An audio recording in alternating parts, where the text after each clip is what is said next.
네, 일본 정부가 오늘 한국을 백색 국가에서 제외하는 내용의 시행령 개정안을 공포하고 구체적인 시행 세칙을 발표했습니다. 하지만 예상과는 달리 기존의 반도체 소재 3개 품목 외에 추가 품목을 지정하지 않았는데요.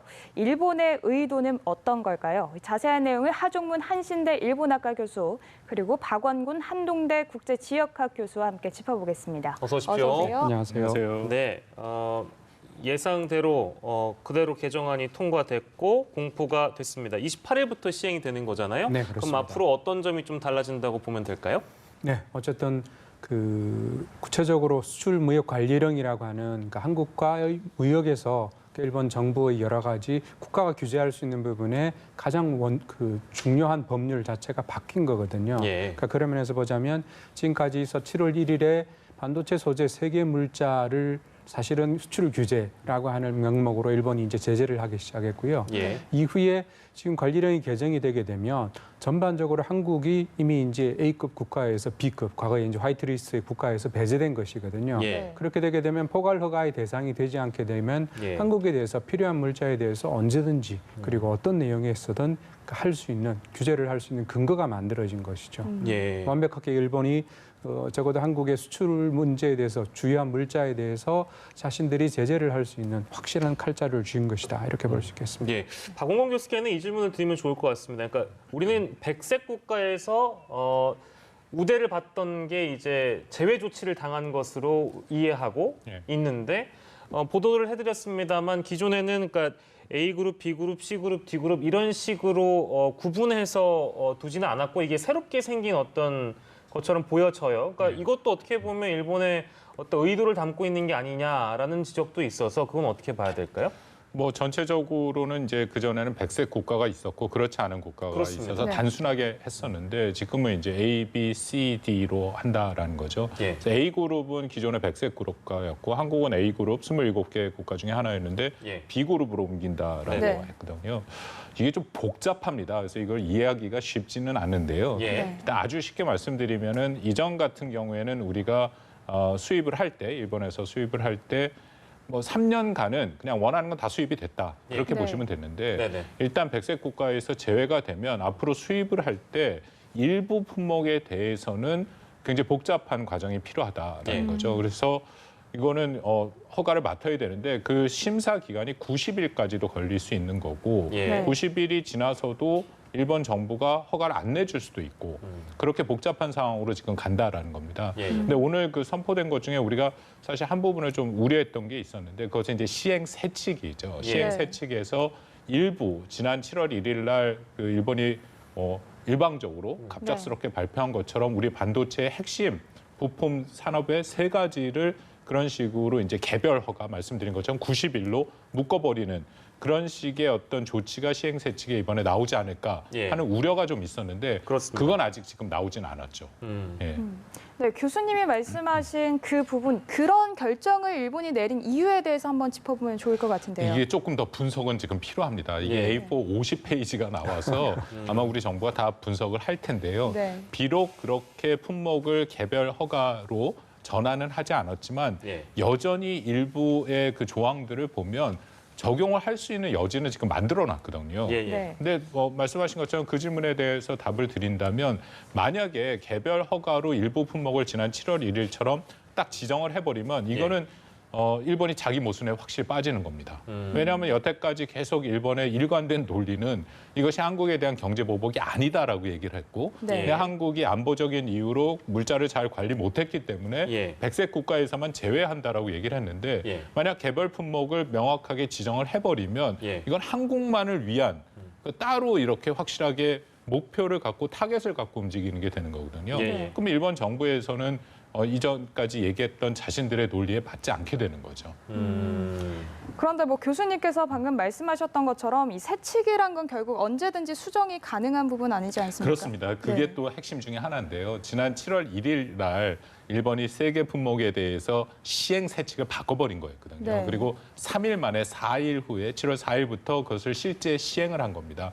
일본의 경제산업상이 자의적으로 시행 세칙을 바꿀 수가 있습니다. 네. 그래서 지금은 발표에는 이제 개별 그 허가 품목으로는 발표는 안 됐지만 예. 앞으로 얼마든지 일본이 경제산업상에 그렇게 할 수 있다라는 거죠. 하정문 교수께는 이걸 한번 여쭤보고 싶은데, 그러니까 이게 박원곤 교수께서 설명을 다 충분히 해주셨습니다만 일본의 의도나 이건 아직 뭐 저희가 모릅니다. 아까 말씀하신 대로 네. 여러 틀 안에서 좀 분석을 해봐야 되기 때문에 그래서 이제 아무래도 떠오르는 이제 그 의문점은 혹시나 시행세 측의 이런 어떤 개별 허가 품목 이것을 싣지 않은 이유가 확전을 자제하려고 하는 것 아니냐라는 네. 분석도 있더군요. 그건 어떻게 보세요?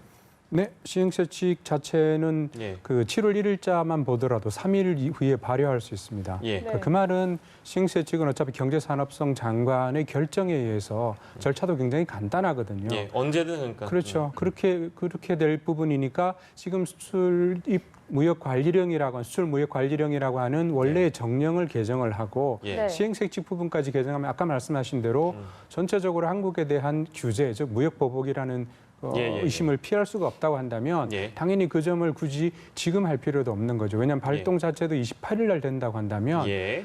시행세 측을 발표하더라도 28일 날 다시 그 부분에 관한 것들을 보완해서 발표하면 되니까요. 예. 이제 그런 면에서 보자면 처음에 7월 1일 날 왜 새 품목에 대해서 일본이 예. 시행세 측이라는 그러니까 편한 수단을 가지고 네. 한국을 제재했을까를 생각해 볼 필요는 있을 것 같아요. 예. 그때 왜냐하면 경제산업 장관이 나왔을 때 한국에 대한 신뢰가 사라졌다. 예. 네. 그 부분은 아시다시피 이제 강제동원 재판에 관한 얘기, 국제법을 위반했다 이런 얘기를 했거든요. 네. 예. 그 말은 그때 당시 아직 일본 전체의 내각 전체가 충분히 논의가 되고 한국에 대해서 어떤 식으로 규제를 할 것인가가 합의가 안 된 상황인 것 같아요. 그랬을 때 전격적으로 새 품목에 대해서 먼저 규제를 하고, 예. 그러니까 그것 자체는 사실 어떻게 보자면 그 WTO에 제소할 만한 가치가 있는, 예. 제소에도 일본 쪽에 충분히 설명하기가 굉장히 부족한 등. 예. 근데 그 부분에 대해 보완을 하기 위해서 화이트리스트 배제를 결정을 하고 수출 관리 전체를 지금 현재는 알리바이를 다 맞춘 셈이거든요. 그래요. 네. 당연히 그렇다고 한다면 시행세식 부분에서 새롭게 또 굉장히 중요한 전략 물자를 부과한다라는 것은 예. 일본의 의도를 그대로 보여주는 셈이니까 예. 당연히 지금 할 리는 없는 거죠. 그러니까 이제 마치 이게 받아들여지기에 따라서는 우리가 어떻게 나오는지 어떤 대응 수위를 한번 봤다가 혹시나 강한 조치가 나올 것 같으면 뭐 아까 절차도 간단하다고 말씀하셨으니까 한국이 니네가 이렇게 나오면 우리 이거 해야지라는 식으로 바로 칼을 뽑을 수도 있다는 것처럼 보여지기도 해서요. 예. 그런 분석도 일리가 있는 겁니까? 그렇다면? 그렇습니다. 지금 국제 여론전에서 일본이 비관세 장벽을 지금 세운 것은 명백한 거거든요. 예. 이건 자유무역주의에 반하는 그런 행동이니까 그리고 앞으로 어떻게 될지 모르겠습니다만 한국이 WTO에 제소를 할 가능성도 높고 예. WTO에 가져가면 조심스럽습니다만 우리가 승소할 가능성도 매우 높다라고 저는 일단 예측을 하거든요. 네. 예. 그런 상황에서 일본도 7월 1일 날 그러니까 급작스럽게 우리 하 교수님 분석에 저도 동의를 하는데 그렇게 한 후에 이게 뭔가 주워 담아야 되는 부분이 있습니다. 예. 그래서 이번에 공포를 할 때 명백하게 개별 허가로 한국만을 또 타겟으로 해서 품목을 넣는다면 이거는 뭐 명백한 경제 보복이 되는 거죠. 그것을 안 하더라도 우리 예. 계속 얘기하는 것처럼 경제산업상에서 얼마든지 시행세책을 바꿔버려서 예. 한국의 이 하는 것을 봐서 자신들이 좀 이렇게 물밑으로 해갖고 우리를 압박을 가할 수 있는 그런 방법을 지금 택했다. 그렇게 보는 게 맞는 것 여지를 같습니다. 남겨놨다고 좀 보는 게 충분히 맞겠네요. 충분한 여지를 남겼다고 예. 봅니다. 예.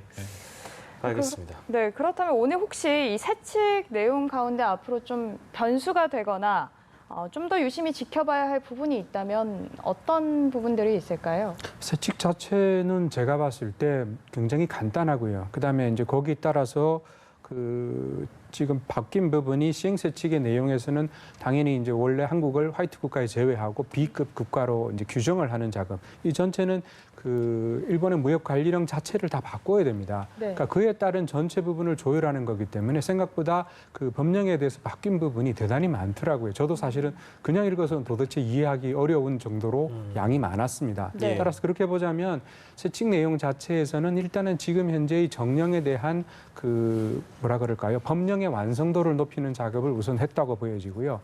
그 안에 당장 한국을 겨냥한 직접적인 조치는 일단은 확인이 안 되는 것 같습니다. 예. 네. 자, 시간이 조금 두고 우리가 지켜볼 내용들이 좀 더 있을 것 같아서 이 얘기는 이 정도로 정리를 하고 만약에 이제 시간이 좀 흘러서 일본이 이제 추가 규제 어떤 카드를 꺼낸다면 어떤 것들이 가장 가능성이 커 보이는지 그 부분을 좀 저희가 정리를 해보겠습니다. 어떻게 전망하세요? 일단은 시행세칙에 따라서 그것을 일부 바꿔서 지난번에 계속 우리가 말씀 나눈 것처럼 예. 세 가지 품목에 대해서 일본이 그때 7월 1일 날 발표하고 4일 날 시행하면서 구체적인 설명이 없었습니다. 네. 그 설명은 이 정도만 제가 알고 일본 내 수출 업체에게 문제가 있었다. 네. 그 정도의 설명만 갖고 시행세칙을 바꿔버렸거든요. 예. 그러니까 앞으로 얼마든지 이 시행세칙을 바꿔서 한국의 특히 민감한 품목에 대해서 이거를 압박을 가할 여지는 충분히 있다라고 생각이 되고요. 예. 그 외에 지금 이제 다른 분야들을 뭐 얘기를 하는데 예를 들어서 비자, 예. 뭐 그런 비자 얘기도 하고 것들도 있죠. 비관세 분야에 뭐 가능한 방법이긴 한데 예. 일단 한국한테 가장 우리가 어렵고 우리 입장에서는 가장 아픈 부분을 치고 들어오겠죠. 예. 네. 그러면 지금 시행세칙을 바꿔서 예. 우리가 정말 필요한 여러 가지 물자, 부품 소재 분야를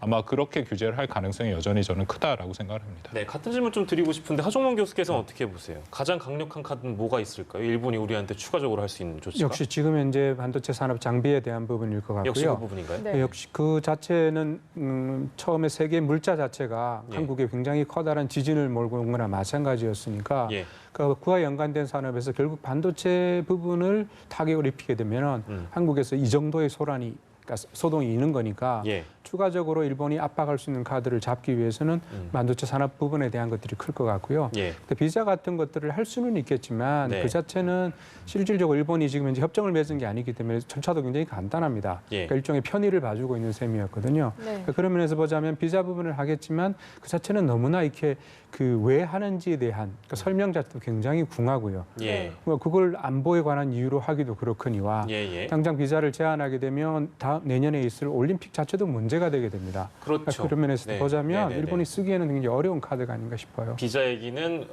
좀 오버스러운 측면이 없지 않아 있겠네요. 진짜 도쿄올림픽도 내년에 이제 열릴 테니까요. 알겠습니다. 네, 그런데 이런 가운데 이 스가 요시히데 일본 관방장관 역시 한국에 대한 백색 국가 제외 조치가 경제 보복이나 대항 조치는 아니다라고 주장을 했는데 이 발언에 대해서는 어떻게 보시나요? 뭐 일본 내각에서 지금 굉장히 그 뭐랄까요 일관되게 그 얘기를 하고 있죠. 왜냐하면 그렇게 얘기 안 하면 이거는 WTO에 제소할 경우에 이미 위반입니다. 그리고 네. 국제사회에서도 자유무역주의의 규범을 어기는 형태이기 때문에 지금 뭐 당연히 이 보복 조치가 아니고 예. 그리고 자신들의 어떤 안보적인 필요에 의해서 한국이 전략 물자를 잘 관리하지 못했기 때문에 네. 근데 굉장히 뭐랄까요 좀 궁색한 얘기죠. 왜냐하면 전략 물자를 우리가 제대로 관리하지 못했다라는 거에 대해서 구체적인 증거를 제시를 못 하고 있거든요. 우리는 그 4가지 협약에 지금 다 가입한 국가고 그리고 똑같은 문제가 되는 게 여전히 27개 백색 국가 A그룹으로 나눠 있는 국가들에게는 전혀 문제 제기를 하질 않았고 네. 거기서 한국만 배제를 하려면 그들 국가도 뭔가 비교를 해야 되지 않겠습니까? 예. 그들 국가가 준수하는 수준을 한국에 못 미쳤다. 혹은 한국에 어떤 특정한 사례가 있어서 이것은 배제를 할 수밖에 없다. 라는 얘기를 해야 되는데 왜냐하면 이거는 나중에 WTO 갖고 가더라도 거기서도 증명을 해내야 되는 것들이거든요. 예, 예. 네. 근데 그런 얘기를 지금 못 하고는 있죠. 그렇지만 말로라도 내각의 입장에서는 일관되게 그런 뭐 일종의 명분은 계속 얘기를 해야 되는 그런 상황이다라고 보입니다. 보복 조치가 아니다. 관리다. 뭐 처음에는 사실 뭐 관리라는 표현을 안 쓰다가 네. 그 용어도 사실 바꿨잖아요. 바꿨습니다. 그러니까 어떻게 보면 그런 움직임 하나하나들이 뭐 작게 보일 수도 있습니다만 그것이 국제 여론을 의식한 어떤 행동임에도 분명하고 또한 관리라는 표현 자체도 그게 뭐 국제 여론뿐만 아니라 국내 여론 또한 의식하고 있다고 저는 보거든요. 그런 움직임들을 우리 종합적으로 판단해 봤을 때 지금이 일본이 갖고 있는 어떤 그 전략이랄까요? 여론전을 본격화하고 있다고 우리가 그럼 봐도 되는 걸까요? 어떻습니까? 예, 여론전 부분은 지금 일본 쪽에서 나오고 있는 여러 가지 보도를 보게 되면 예. 네. 그러니까 이구동성으로 주장하는 게 화이트리스트 배제라고 하는 것 자체는 수출을 관리해 가는 것이다. 처음에는 규제라는 표현을 일본 정부가 썼었습니다. 썼어요. 네. 그러니까 바꿨잖아요. 네네네. 그러니까 바꾸고 난 다음에 지금 말씀하신 WTO 제소라든지 그다음에 미국이 관여한다는 여러 가지 복잡한 변수들을 생각할 때 예. 일본 나름대로 정당한 근거와 논리를 만들어야 되는 상황이 초래된 것이죠. 그런 면에서 보자면 여론전의 부분에서 일본 내부에서도 계속적으로 국내와 국제적인 여론전을 특히 미국에 대해서도 지속적으로 펴나가야 된다 이런 주장들을 계속 하고 있습니다. 예. 거기에 맞춰서 기자회견이든지 발언을 기회가 있을 때마다 스가 관방장관처럼 경제보복 절대 아니다. 예. 그리고 이것은 어쨌든 무역 관리에 대한 수출 관리에 대한 그냥 일본 국내적인 절차적인 문제이다라고 예. 하는 것이고요.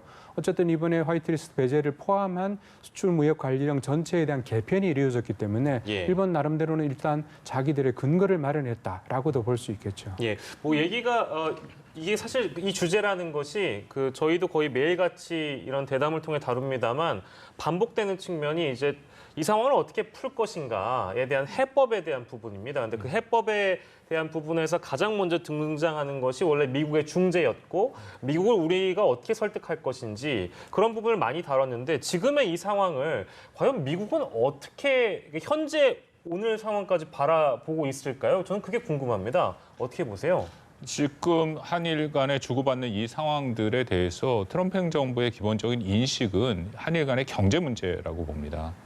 보다 중립적으로. 보다 중립적일 수도 있고 예. 이것을 어떤 가치 판단을 좀 유보하는 부분이 분명히 있고요. 왜냐하면 예. 이것을 우리의 입장에서는 역사적인 문제로 시작이 된 거죠. 이것은 네. 분명히 일본이 가해를 자의 입장에서 충분한 우리에 대한 반성과 사과, 보상이 없는 상황에서 이런 식으로 경제보복까지 하는 거니까 부당하다라고 한국 사람의 입장에 우리 입장에서는 당연히 다 그렇게 느끼는데 예. 미국의 입장에서는 이게 위안부 문제랑은 좀 다릅니다. 그러니까 위안부 문제 같은 경우에는 명백하게 인류 보편의 가치를 어긴 것이고 예. 인권의 문제를 건드린 부분이기 때문에 예. 미국의 더군다나 당시 오바마 행정부 같은 경우에는 굉장히 일본에 대해서 부정적인 얘기를 많이 하고 비판했거든요. 예. 네. 근데 지금 이거는 이제 강제징용자 문제이기 때문에 예. 어떤 경제적인 문제와 연계돼서 생각을 하는 거고요. 예. 강제징용자 문제 자체도 1965년 한일 간의 조약에 대해서 해석상의 문제다라고 미국은 예. 기본적으로 그렇게 판단을 하고 있는 거죠. 네. 그래서 지난번 ARF 포럼 때 사실 우리가 좀 기대를 하지 않았습니까? 폼페이오 예. 장관이 예. 조금 더 적극적으로 한일 간의 어떤 중재 역할을 할 거다라고 했는데 예. 결국은 그런 모습들이 안 보였고요.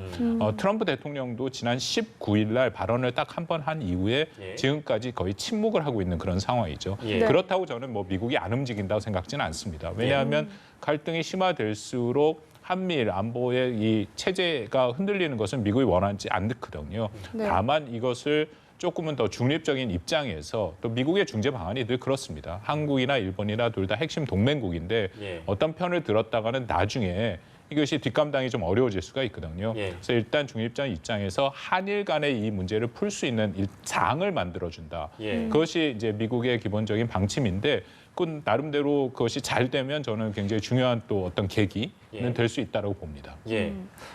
그렇다면 이런 상황에서 우리 정부의 대응 방향은 어떻게 나가야 하냐 이 부분도 굉장히 중요할 것 같은데요. 물론 여러 가지 방법이 있겠습니다만 뭐 대화 방법도 있을 것이고 또 아니면 강경 대응 방법도 있을 것이고 아니면 병행하는 방법도 있을 것인데 교수님께서는 어떤 방향이 맞다고 보십니까? 일단 무엇보다도 지금 아까 계속적으로 나오는 WTO 문제가 된다면 그러니까 일본 정부가 무역 제재가 아니다.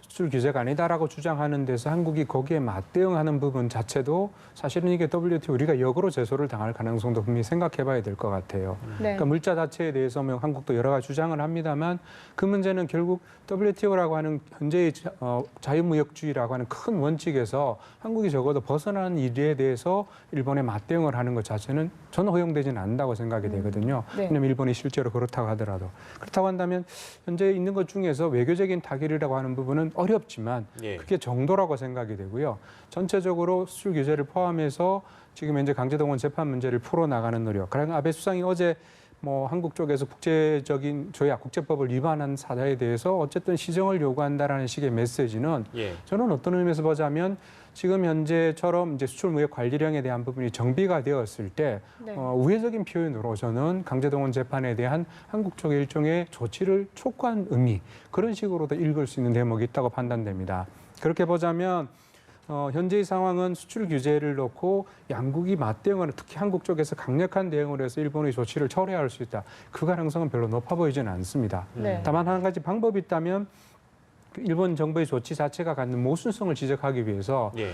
나머지 26개 국가에서 실제로 한국보다 더 심각한 위반 사례가 있다든지 예. 그런 것들을 가지고 얘기는 할 수 있을 것 같지만 예. 과연 그 자체도 지금 현재 우리가 충분히 일본에 대해서 맞대응할 수 있는, 그러니까 일종의 외교적으로 정도를 걷는 대응인가, 그 부분도 조금은 저는 주저되는 대목이 있고요. 예. 그런 면에서 보자면 전체적으로 이 문제를 풀어나가는 외교적인 협상과 그다음에 노력의 여지, 이런 예. 부분에 계속적으로 한국이 노력을 경주해가는 것이 필요하겠죠. 뭐 할 수 있는 거는 다 해야 되겠죠. 근데 하지만 우리가 전쟁 시에도 대화는 한다고 하지 않겠습니까? 그렇습니다. 그렇기 때문에 끊임없이 노력은 해야 된다. 뭐 저희가 지난 시간에도 얘기를 했습니다만 광복절 경축사에서는 아마도 대통령께서 그런 어떤 외교적 대화의 어떤 여지도 좀 남겨놓은 채 또 다른 좀 중심적인 메시지를 담지 않을까 이런 전망까지 해봐서요. 조금 세부적인 내용을 저희가 좀 여쭤보고 이 시간을 마무리하도록 하겠습니다. 독도 방어 훈련에 대해서 정의용 안보실장이 올해 이제 2차례 할 거다. 맞죠? 예, 올해 2차례 할 계획이다 이렇게 밝혔습니다. 이것도 뭐 확실한 카드가 될 수 있을 거라고 보세요. 어떻게 보십니까? 독도 방어훈련은 원래 1년에 2번씩 했죠. 예. 네. 6월, 12월 그렇게 했는데 이번에는 한일 관계가 있어서 좀 일단 지금 뒤로 미뤘는데 다시 한다라고 하는데 이것도 여러 측면에서 우리가 좀 고민을 해볼 필요가 있습니다. 그래야 됩니까? 예, 왜냐하면 예. 저는 지금 우리 대응책은 이게 결국 여론의 싸움이고 국제 여론의 싸움인데 이게 명분의 싸움이죠. 예. 우리는 타겟을 정확하게 선택과 집중이 필요합니다. 예. 일단 국제 여론, 미국을 포함해서 일본의 부당한 행위에 대해서 정확하게 알려야죠. 그래서 한국의 입장을 옹호해 줄 수 있도록 그 방향으로 계속 나가야 되는 거. 네. 그러기 위해서는 우리 하 교수님 말씀하신 것처럼 우리가 WTO의 규범을 어긋나게 행동해서는 안 되고요. 그게 예. 첫 번째고.